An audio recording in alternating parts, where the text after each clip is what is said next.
The rain hammered against the windshield as Sergeant James Mitchell approached the suspicious black van parked in the restricted zone near Windsor Castle.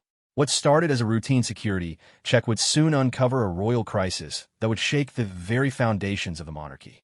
Inside that ordinary-looking vehicle sat one of the most protected children in the world, tears streaming down her face, while the future queen consort was nowhere to be found. This is the true story of how one guard's instincts saved Princess Charlotte from a situation that could have changed royal history forever. The events that unfolded that stormy Tuesday evening would reveal family secrets, test royal protocols, and prove that sometimes the most unlikely heroes emerge from the shadows of duty. What Sergeant Mitchell discovered that night would challenge everything he thought he knew about the royal family, and force him to make a decision that could end his career or save a young princess from unimaginable trauma. The clock tower at Windsor Castle chimed 7 times as Sergeant James Mitchell pulled his collar tighter against the bitter November wind. 23 years of service to the crown had taught him to trust his instincts, and tonight something felt wrong. The black transit van had been sitting in the restricted parking area for over an hour, its engine running, exhaust fumes mixing with the evening mist that rolled across the castle grounds. James had noticed the vehicle during his routine patrol at 6:15. Protocol dictated that all vehicles in the secure zone be logged and authorized, but this van appeared on none of his lists. The registration plates were legitimate, traced to a private hire company in London, but that only deepened the mystery. Why would a commercial vehicle be parked so close to the royal residence without proper clearance? As he approached the van, James could see condensation on the windows, suggesting someone was inside. His hand instinctively moved to his radio, ready to call for backup, but something made him pause. Through the rain-streaked rear window, he caught a glimpse of movement. Small movement. Childlike movement. The discovery of what appeared to be a young person in an unauthorized vehicle near the castle triggered every alarm in James's head. Child protection protocols were absolute in royal security. No child, regardless of status, should be unattended in a vehicle on royal grounds without proper supervision and documentation. James circled the van slowly, his trained eyes scanning for threats. The vehicle appeared empty, except for the small figure in the back seat. No adults were visible, no signs of immediate danger, but the situation remained highly irregular. The van's windows were tinted, making it difficult to see inside clearly, but as he moved closer to the passenger side, he could make out more details. The child appeared to be female, approximately 8 or 9 years old, with long blonde hair. She was seated in what looked like a car seat appropriate for her age, but she seemed distressed. Even through the tinted glass and rain, James could see her shoulders shaking in a way that suggested she was crying. His radio crackled to life as Control requested his position update. James responded with his location, but held back from reporting the van immediately. Something about the situation demanded careful assessment before triggering the full security response that would inevitably follow. If this was indeed a royal family member, premature action could create a diplomatic incident. If it was not, but involved a child in distress, he needed to prioritize the child's welfare above protocol. James approached the driver's side door and knocked gently on the window. No response. The engine continued to run, the heating system clearly working to keep the interior warm. He tried the handle and found the door unlocked. Opening it slightly, he called out softly, "Hello? Is everything all right in there?" A small voice responded from the back seat, barely audible above the sound of the rain and idling engine. "I want to go home. Please, I want to go home." The accent was unmistakably refined, the pronunciation clear despite the obvious distress. James felt his stomach tighten as pieces of a puzzle began forming in his mind. He opened the driver's door fully and turned to look into the back seat. What he saw confirmed his worst fears and explained the van's presence in the restricted zone. The child was indeed Princess Charlotte, second in line to the throne, and she was clearly in significant distress. Her face was red and blotchy from crying, her usually immaculate hair disheveled, and her school uniform wrinkled as if she had been in the vehicle for some time. "Your Royal Highness," James said gently, using the proper form of address while keeping his voice calm and reassuring. "My name is Sergeant Mitchell. I'm here to help you. Can you tell me where your grandmother is?" Charlotte looked up at him with wide, frightened eyes. "She left me here. She said she would only be 5 minutes, but it's been so long. I'm scared. and I want my mummy and daddy. James felt a cold dread settle in his stomach. The queen consort had left the young princess unattended in a vehicle on royal grounds. This violated every security protocol and child protection guideline in the extensive royal handbook. More concerning was Charlotte's obvious distress and the amount of time she claimed to have been alone. "When did your grandmother leave you, Your Highness?" James asked, climbing into the driver's seat to better communicate with Charlotte while maintaining visual contact. "I don't know," Charlotte replied, wiping her nose with the back of her hand. "It was still light outside. Now it's dark and I'm hungry, and I need the toilet." James glanced at his watch. 7:15 in the evening. In November, darkness fell around 5:30. If Charlotte's account was accurate, she had been alone in the vehicle for potentially 2 hours or more. The implications were staggering. The radio crackled again, this time with an urgent tone. "All units, be advised we have a query from Kensington Palace regarding the whereabouts of Princess Charlotte. Last seen at 4:30 this afternoon, departing with the Queen Consort for an unscheduled visit to Windsor. Please report any sightings immediately." James felt his blood run cold. The royal family was actively searching for Charlotte, which meant her absence had been noted and was causing concern at the highest levels. The situation had just escalated from irregular to critical. "Charlotte," James said, using her first name in an effort to provide comfort, "I need to call some people to help us find your grandmother and get you safely back to your parents. Are you hurt at all? Do you feel sick?" "No, but I'm really scared," Charlotte replied. Granny seemed very upset when she left. She was crying too, and she said some words I'm not supposed to repeat. She told me to stay in the van and not to move, but she's been gone so long. The pieces of the puzzle were becoming clearer, and they painted a disturbing picture. The Queen Consort had brought Charlotte to Windsor, apparently in an emotional state, and had then left her unattended for an extended period. The reasons behind this behavior were unclear, but the immediate priority was Charlotte's welfare and safety. James made a decision that would define the rest of his career. Rather than immediately calling in the full security response, he chose to first ensure Charlotte's immediate needs were met and to gather more information about the situation. The young princess was clearly traumatized, and the arrival of multiple security personnel, however well-intentioned, could exacerbate her distress. "Charlotte, I'm going to take you somewhere warm and safe where we can get you something to eat and drink while we sort this out," James said. "Would that be all right with you?" Charlotte nodded eagerly. "Yes, please. But what about Granny? What if she comes back and I'm not here?" "I'll make sure she knows where you are," James assured her. "The most important thing right now is taking care of you." As James helped Charlotte out of the van, he noticed several concerning details. Her school shoes were scuffed and wet, suggesting she had been walking on rough ground. Her blazer had what appeared to be mud stains on the sleeves, and there was a small tear in her tights. These observations suggested that whatever had transpired before her arrival at Windsor had been chaotic and potentially distressing. The walk to the security office took only 3 minutes, but it felt like an eternity to James. Every step carried enormous responsibility. He was now personally responsible for the safety and welfare of one of the most protected children in the world, and he was doing so without explicit authorization or clear understanding of the circumstances that had led to this situation. Charlotte walked beside him quietly, her small hand occasionally reaching out to touch his arm for reassurance. Despite her obvious distress, she maintained the composure that had been instilled in her from birth. Even at her young age, she understood the weight of her position and the expectations placed upon her. As they entered the warm security office, James began to grasp the magnitude of what he had discovered. This was not simply a case of poor judgment or momentary lapse in supervision. The Queen Consort's actions suggested something far more serious was occurring within the royal family, and Charlotte had become an innocent victim of circumstances beyond her control. The next few hours would test every aspect of James's training, judgment, and character as he navigated the complex web of royal protocol, family dynamics, and child protection that surrounded this unprecedented situation. The security office felt like a sanctuary as James settled Charlotte into a comfortable chair near the heater. The young princess sat with her hands folded in her lap, her posture perfect despite her obvious exhaustion and distress. Years of royal training had instilled in her an automatic dignity that persisted even in the most challenging circumstances.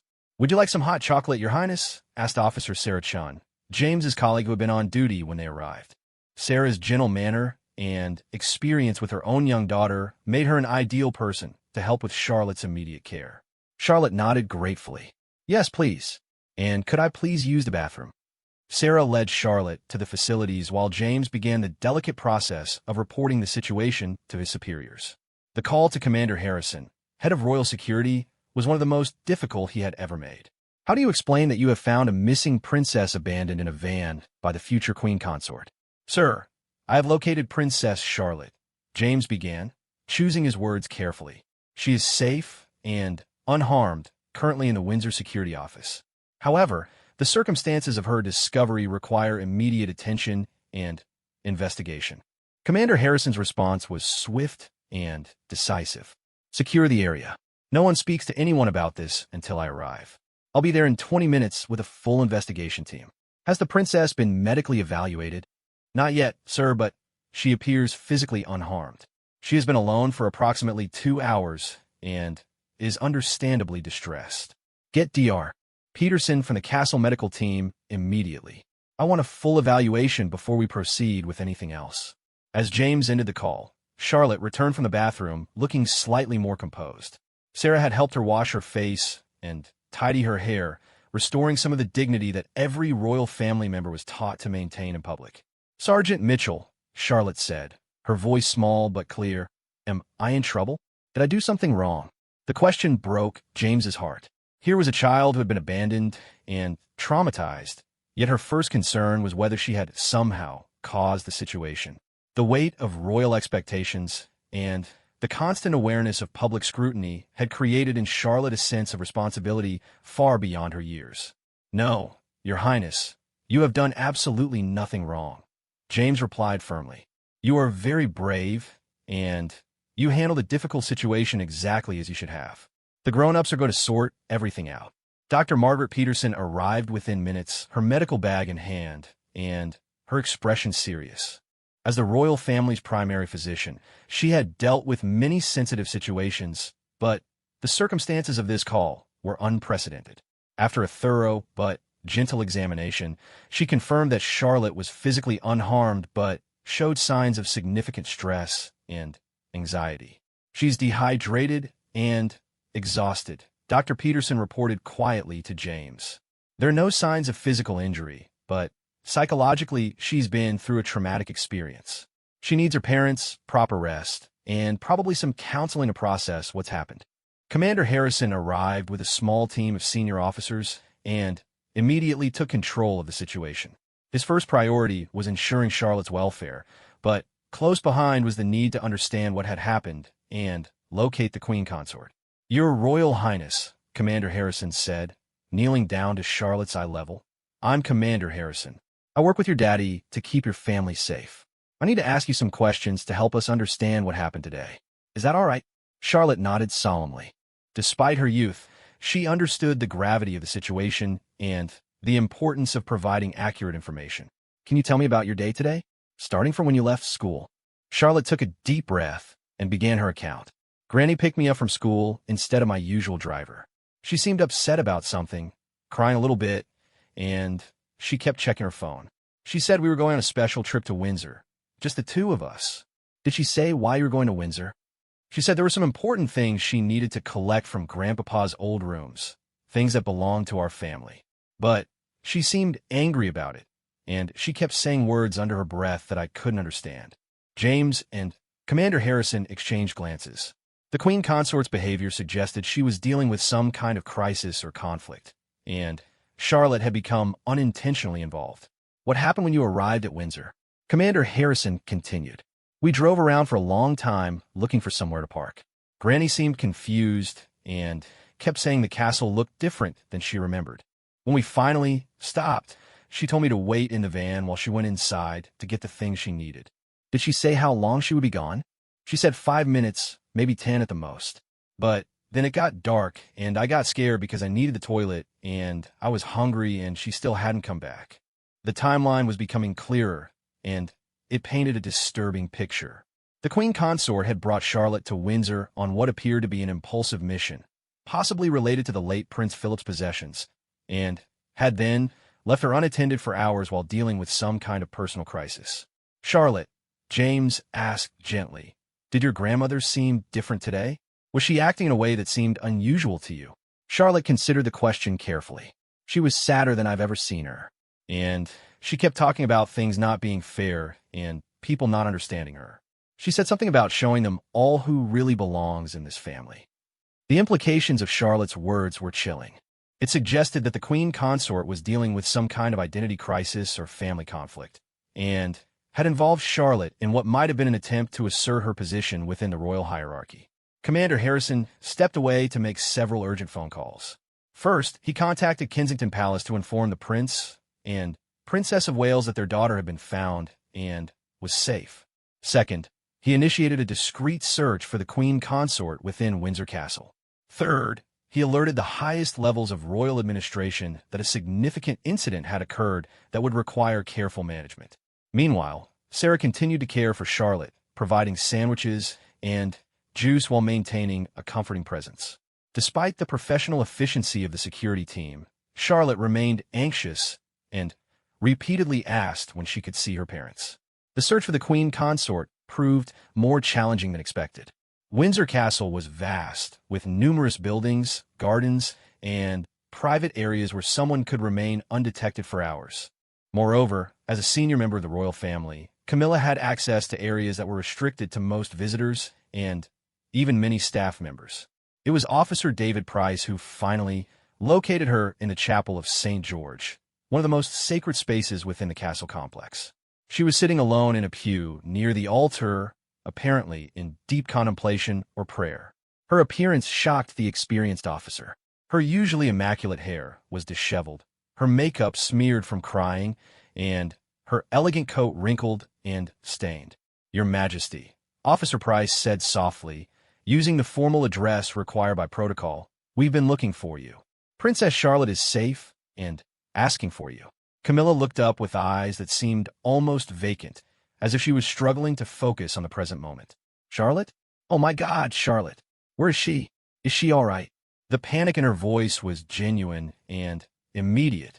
Whatever had driven her to leave Charlotte alone, it was clear that she had become so absorbed in her own crisis that she had lost track of time and her responsibilities to the young princess. "She's in the security office, Your Majesty. She's been cared for and is physically unharmed, but she's been very worried about you." Camilla stood unsteadily, her face pale with shock as the full realization of what had happened began to sink in. How long? How long was she alone?" "Approximately 3 hours, Your Majesty." The weight of that information seemed to physically impact Camilla. She staggered slightly and had to steady herself against the pew. The magnitude of her lapse in judgment and the potential consequences were becoming clear to her. "I need to see her immediately," Camilla said, her voice regaining some of its usual authority. "And then we need to discuss how this information will be handled." As Officer Price escorted the queen consort back to the security office, word came through that the Prince and Princess of Wales were en route to Windsor. The situation was escalating rapidly, and all involved knew that the next few hours would determine not only Charlotte's immediate welfare, but potentially the future relationships within the royal family. The reunion between Charlotte and her grandmother was emotional but complex. Charlotte ran to Camilla immediately, seeking the comfort and security that had been missing for hours. But even at her young age, she seemed to sense that something fundamental had changed in their relationship. "Granny, I was so scared," Charlotte whispered as Camilla held her close. "I thought you weren't coming back." "I'm so sorry, my darling," Camilla replied, tears streaming down her face.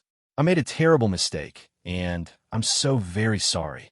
Commander Harrison watched the reunion with mixed feelings. While he was relieved that both Charlotte and the queen consort were safe, he knew that the incident would have far-reaching consequences that extended well beyond this moment of reconciliation. The sound of helicopter rotors cutting through the November night air announced the arrival of the Prince and Princess of Wales. William's aircraft touched down on the Windsor Castle grounds with military precision, but nothing could have prepared the security team for the controlled fury that would follow. James watched from the security office window as Prince William emerged from the helicopter, his face a mask of barely contained rage. Behind him, Princess Catherine moved with a fluid grace that had made her a beloved public figure. But her expression carried a steel that few had ever seen. They had been informed during the flight that Charlotte was safe, but the circumstances of her ordeal had stripped away any semblance of royal diplomacy. Commander Harrison met them at the landing pad, his briefing direct and professional. Your Royal Highnesses, Princess Charlotte is safe and has been medically cleared. She's currently in the security office with the Queen Consort. However, the circumstances require immediate discussion. William's response was immediate and cutting. Where's my daughter? This way, sir. The walk to the security office took less than 2 minutes, but it felt eternal to James as he watched the small procession approach. He had served the royal family for over 2 decades, but he had never witnessed a situation where the very fabric of family relationships was about to be tested so severely. Charlotte looked up as the door opened, and her face transformed with relief and joy. Mummy, Daddy, she ran to her parents, who enveloped her in embraces that spoke of love, relief, and protective fury. Are you all right, sweetheart? Catherine asked, her voice steady but her hands trembling slightly as she checked Charlotte for any signs of harm. I'm okay now, Charlotte replied, but her voice carried the weight of her ordeal. But I was very scared when Granny left me alone for so long. William's eyes moved from his daughter to the Queen Consort, who sat in the corner looking smaller and more fragile than anyone had ever seen her. The silence in the room was deafening, charged with emotions that threatened to explode into open conflict. Camilla, William said, his voice low and dangerous, I need you to explain to me how my 8-year-old daughter came to be abandoned in a vehicle for 3 hours on royal grounds. Camilla stood slowly, her composure cracking under the weight of William's gaze. William, I know how this looks, and I know I've made a terrible mistake. But you don't understand the pressure I've been under, the impossible situation I've been placed in. The pressure. Catherine's voice cut through the air like a blade. What pressure could possibly justify leaving Charlotte alone and frightened? The confrontation that followed would be recounted in royal circles for years to come. Camilla began to explain her actions, revealing a depth of personal crisis that none of the security personnel had anticipated. She spoke of feeling increasingly isolated within the family, of constant criticism from the media and public, and of pressure from various factions within the royal household who questioned her legitimacy as Queen Consort. I came to Windsor to collect some of Philip's personal items that Charles had promised me, Camilla explained, her voice growing stronger as she defended her actions. Items that belonged to this family long before any of you were born. But when I arrived, I had discovered that certain people had already removed them, claiming they belonged to the real family. William's expression darkened further. So you decided to take Charlotte on this mission? To use my daughter as what, exactly? A witness? A shield? It wasn't like that, Camilla protested. I picked her up from school because her regular driver was ill, and I thought a visit to Windsor might be educational for her. I never intended to leave her alone for so long. 3 hours, Camilla. 3 hours. Catherine's voice was steady, but her words carried the force of absolute maternal fury. She was hungry, frightened, and alone. She's 8 years old. James found himself in the uncomfortable position of being a witness to a royal family crisis that would normally be handled in the strictest privacy. However, as the officer who had discovered Charlotte, his testimony might be crucial to understanding exactly what had happened. Commander Harrison attempted to maintain professional neutrality. Your Royal Highnesses, perhaps this discussion would be more appropriate in a private setting. The immediate priority is Princess Charlotte's welfare and the security implications of the incident. No, William said firmly. This conversation happens now, with witnesses present, because this is about more than family disagreements. This is about the safety and welfare of my children. The weight of William's words settled over the room like a suffocating blanket. This wasn't simply about one incident of poor judgment. This was about trust, responsibility, and the future safety of the next generation of royals. Camilla seemed to recognize the gravity of the situation. William, Catherine, I understand your anger, but you must understand that I've been under enormous pressure. The constant scrutiny, the comparisons to Diana, the feeling that no matter what I do, I'll never be accepted as a legitimate member of this family. And that justifies putting Charlotte at risk. William's voice rose for the first time, his royal composure finally cracking. That justifies abandoning her in a vehicle while you dealt with your personal issues? I lost track of time, Camilla admitted, her voice barely above a whisper.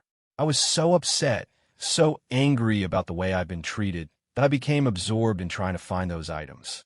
They represented something important to me, proof that I belonged here. Catherine moved closer to Charlotte, her protective instincts fully activated. Charlotte, sweetheart, why don't you go with Officer Chun to get some more hot chocolate while the adults finish talking? Charlotte looked between her parents and her step-grandmother, her young mind clearly trying to process the tension in the room. Are you all angry with each other? She asked with the directness that only children possess. We're just having a grown-up discussion, Catherine replied gently. Nothing for you to worry about. As Sarah led Charlotte away, William turned back to Camilla with renewed intensity. This cannot happen again. Ever.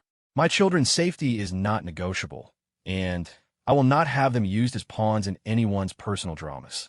I would never intentionally put Charlotte in danger, Camilla protested. She's precious to me too. Your intentions are irrelevant, Catherine interjected. What matters is what actually happened. Charlotte was abandoned, frightened, and traumatized because you prioritize your own emotional needs over her welfare. James observed the exchange with growing concern. The royal family was fracturing before his eyes, and the implications extended far beyond this single incident. The trust that was essential for family unity and public confidence was being systematically destroyed. Commander Harrison attempted to steer the conversation toward practical solutions. Your Royal Highnesses, we need to discuss how this incident will be handled publicly and what measures will be implemented to prevent similar occurrences. There's nothing to discuss, William said decisively. This incident demonstrates a fundamental lapse in judgment that cannot be overlooked or minimized. Charlotte's safety was compromised, and that is unacceptable. Camilla's composure finally collapsed completely. I know I made a mistake, but I'm being crucified for being human, for having feelings and struggling with the impossible expectations placed on me. Being human doesn't excuse endangering a child, Catherine replied with quiet intensity. Being queen consort means putting duty before personal feelings, especially when children are involved. The conversation continued for another hour, with various attempts at reconciliation and understanding being met with legitimate concerns about safety and judgment. James found himself gaining new insight into the pressures and complexities of royal life, but also witnessing firsthand how those pressures could lead to decisions that put vulnerable family members at risk. As the evening wore on, it became clear that this incident would have lasting consequences for family relationships, and possibly for Camilla's role within the royal hierarchy. The trust that had been carefully built over years of public service and family integration had been severely damaged by a few hours of poor judgment. Charlotte returned periodically to check on the adults, her presence serving as a constant reminder of what was truly at stake. Each time she appeared, the conversation would pause as everyone remembered that her welfare was the central issue, not the complex adult emotions and conflicts that had led to the crisis.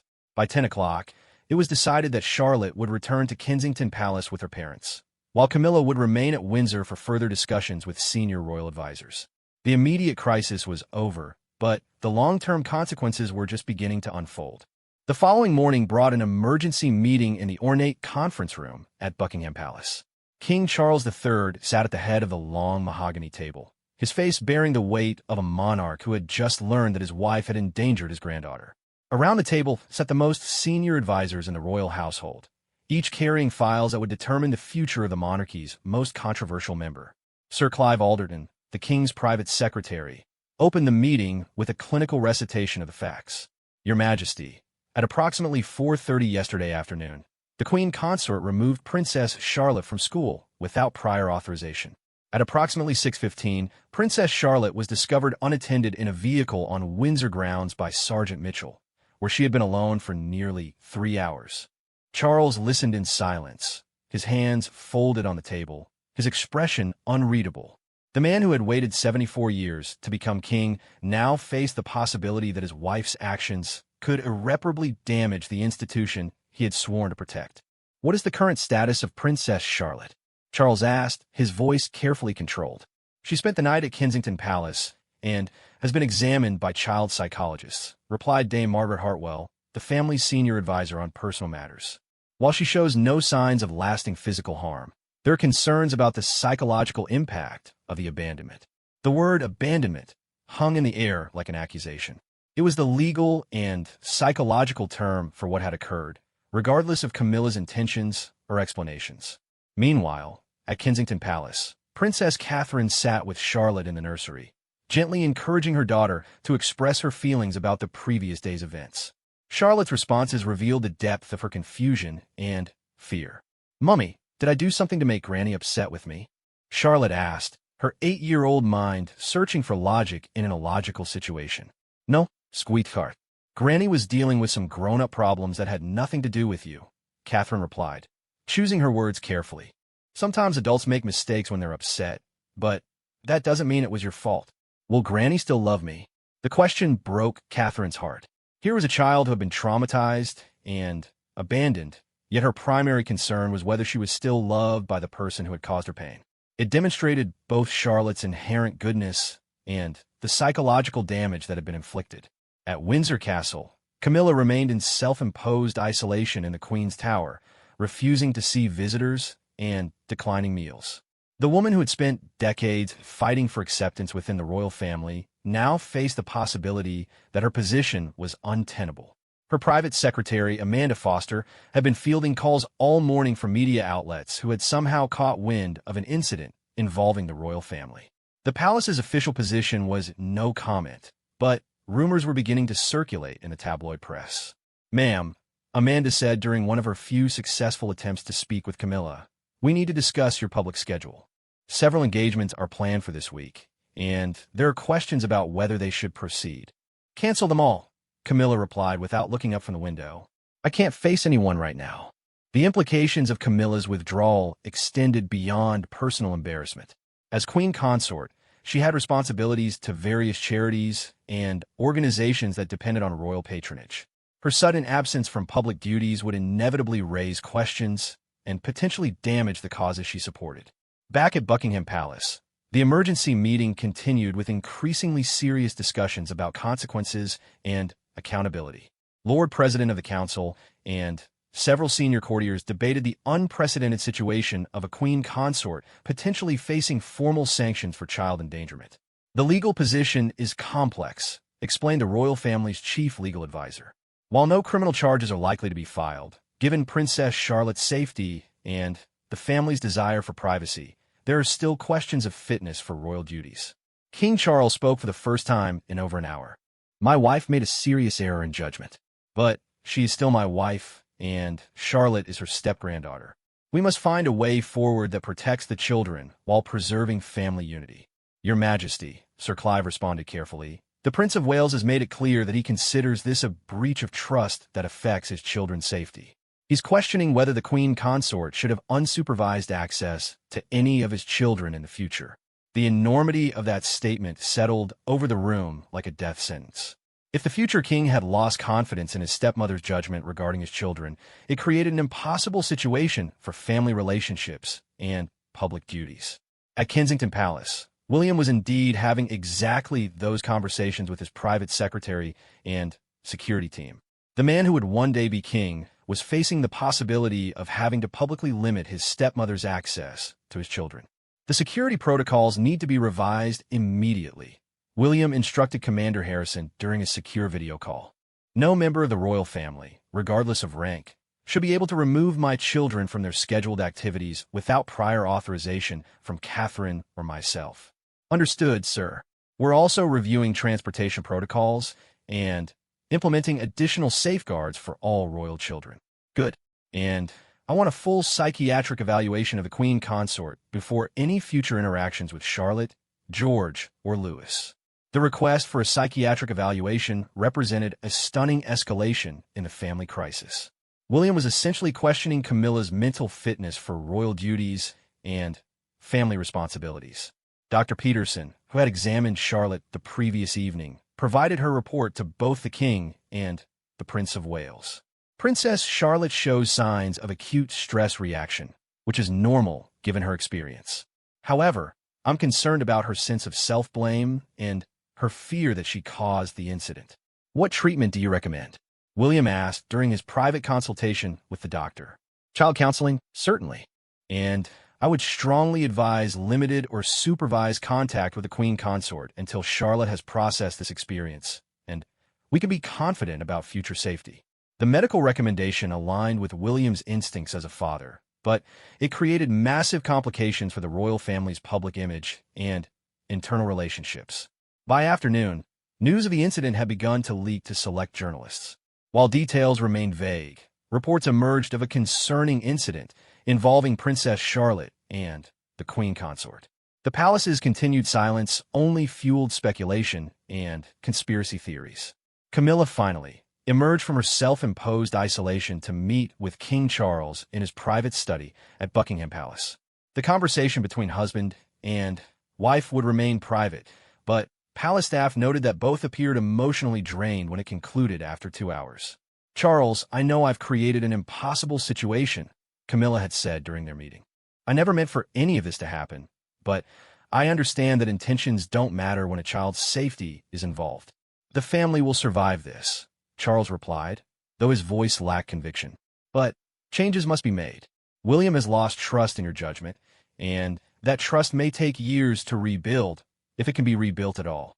The king's words carried the weight of both personal disappointment and constitutional concern. As monarch, he had to balance his role as husband with his responsibilities to the crown and to the succession. Evening brought a family meeting at Clarence House, with William, Catherine, and Charlotte arriving for what would be the most difficult conversation the family had ever faced. Charlotte had been prepared by her parents for the meeting, but nothing could have readied her for the emotional complexity of confronting someone who had both loved and abandoned her.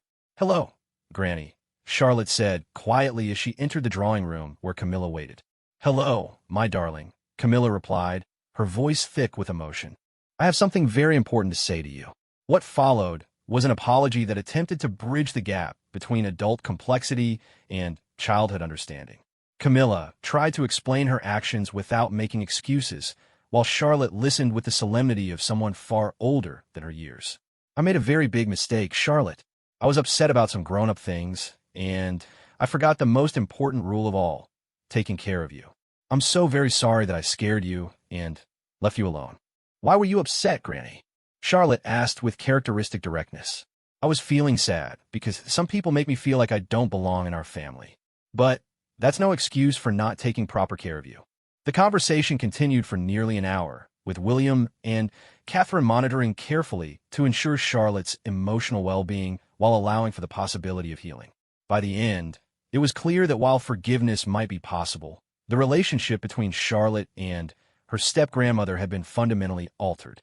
The day concluded with revised security protocols, new family guidelines, and the beginning of a long process of rebuilding trust that might never be fully achieved. The incident had exposed fractures within the royal family that would influence relationships and public duties for years to come. 6 months later, the gardens of Kensington Palace bloomed with spring flowers as Princess Charlotte played with her younger brother Louis under the watchful eye of their protection officers. The scene appeared normal to casual observers, but those who knew the family understood that everything had changed since that November evening at Windsor Castle.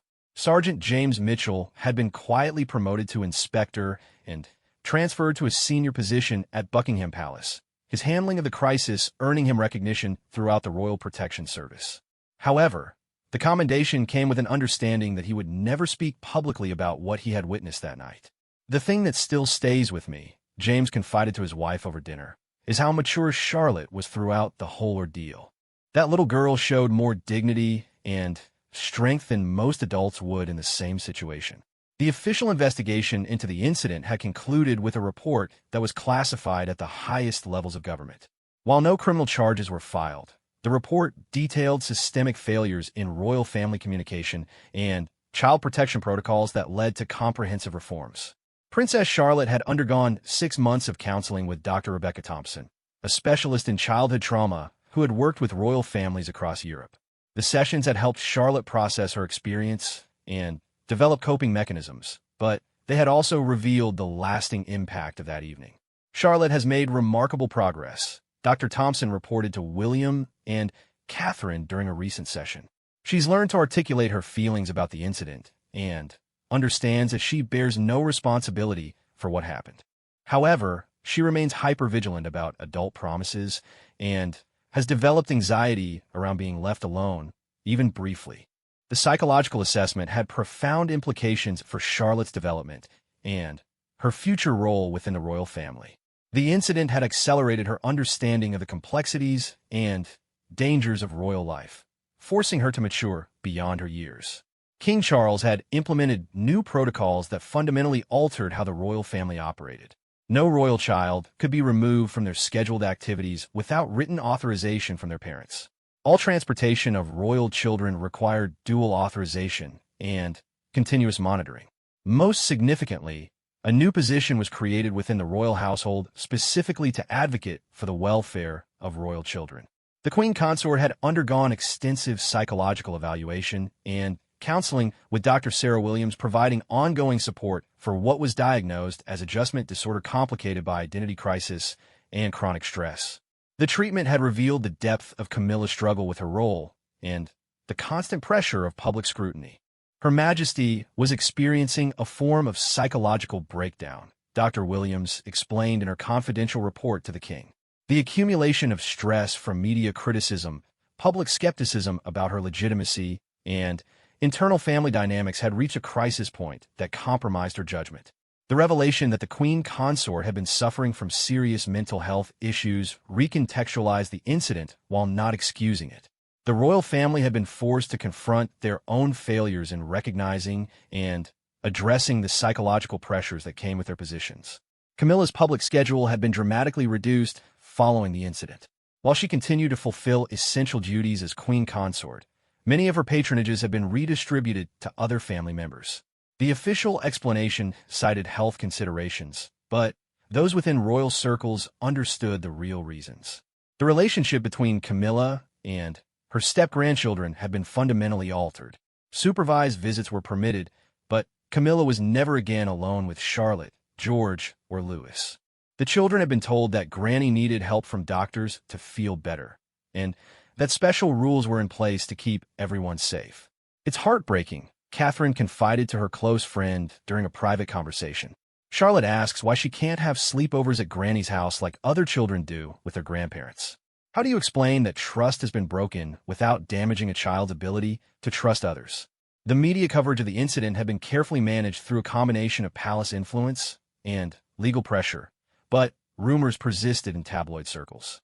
Investigative journalists had pieced together fragments of information, but the full story remained protected by a combination of royal privacy laws and national security considerations. Public perception of the Queen Consort had shifted noticeably following her reduced public presence. Opinion polls showed decreased confidence in her role, while support for William and Catherine had strengthened as the public sensed, without knowing specifics, that they had handled a family crisis with dignity and strength. The incident had also accelerated discussions about the modernization of the monarchy and the need for better support systems for royal family members. A new department within the royal household was established to provide mental health support and family advocacy services. Charlotte herself had shown remarkable resilience, but the experience had changed her in subtle ways that would influence her entire life. She had become more cautious about trusting adults outside her immediate family, more aware of her own vulnerability, and more protective of her younger siblings. She's developed an almost parental instinct toward George and Louis, observed her nanny during a staff meeting. She watches them carefully when adults are around, as if she's appointed herself their protector. The incident had also strengthened the bond between Charlotte and her parents. William and Catherine had demonstrated through their response that their children's welfare would always take priority over family politics or royal protocol. This lesson had not been lost on Charlotte, who now understood at a fundamental level that she was truly protected and valued. 1 year after the incident, Charlotte wrote a letter to Sergeant Mitchell, thanking him for helping her that frightening evening. The letter, written in careful 8-year-old handwriting, revealed both her continued processing of the experience and her growth in understanding. "Dear Inspector Mitchell, thank you for finding me when I was scared and alone. You were very kind and made me feel safe. Mummy says you were a hero, but heroes don't always wear capes. Some heroes wear uniforms and help little girls who are lost. I hope you know that you made a big difference in my life. Love, Charlotte. James kept the letter in his desk drawer as a reminder of why his work mattered, and the responsibility that came with protecting the most vulnerable members of the royal family. The queen consort continued her counseling and had made significant progress in addressing the underlying issues that had contributed to her crisis. However, her relationship with Charlotte remained forever changed. Where once there had been spontaneous affection and trust, there was now careful politeness and supervised interaction. During family gatherings, the careful choreography required to manage these relationships was evident to all present. Charlotte was polite and respectful to her step-grandmother, but the easy intimacy that had once characterized their relationship was gone, replaced by the cautious interaction between someone who had been harmed and someone who had caused that harm. The incident had taught the royal family that their public role did not insulate them from human frailty and that the pressures of royal life could manifest in ways that endangered the very people they were meant to protect. The reforms implemented in response would influence how the monarchy operated for generations to come. Most importantly, Princess Charlotte had learned that she was truly protected and valued, that adults could make mistakes, but that did not diminish her worth, and that speaking truth about difficult experiences was both brave and necessary. These lessons would serve her well in her future role as a senior member of the royal family. As she played in the garden that spring day, watched carefully by her protection officers, and visited regularly by her parents, Charlotte represented both the vulnerability and the resilience of the monarchy itself. The institution had been tested by human frailty and had emerged with better safeguards and deeper understanding of its responsibilities to its youngest members. The full impact of that November evening would continue to influence royal family dynamics for decades to come, serving as a permanent reminder that position and privilege could never excuse the fundamental responsibility to protect and nurture the children who would one day inherit the crown.